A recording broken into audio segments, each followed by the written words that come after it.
Sa Farmers Mall sa Cubao. Cold Summer Nights. Yun, sa October sa Music Museum. Wala.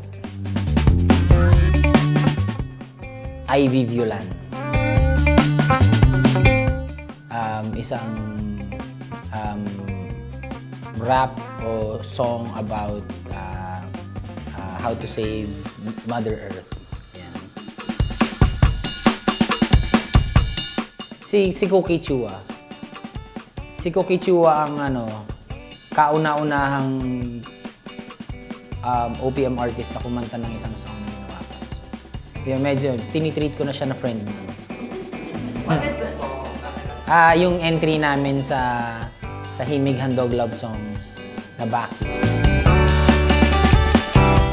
First album ko ay under Star Records. Ang title ay self-titled. Released noong 2003. Nagsusulat ako ng songs for movies nun. Sa Star Cinema. Ako ay song researcher ako eh. So, nag-research ako ng songs na kailangan nila para sa certain scenes. Wala silang ma-approve sa kahit anong pinapresent ko. So sabi ko, ba't hindi nila ako gumawa ng kanta para dun sa mga hinihingi nila?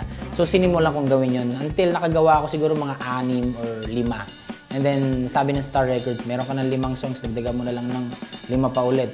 Album na yan. So yun, ginawa namin yung first album.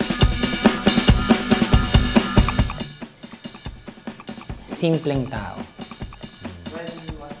2003 ni-release yun. Siguro mga nag-pick up siya mga 2000. Late 2003, early 2004. Ganito lang ako, simpleng tao. Ang maipagyayabang ko lang sa'yo. Umakyat ng Mount Everest.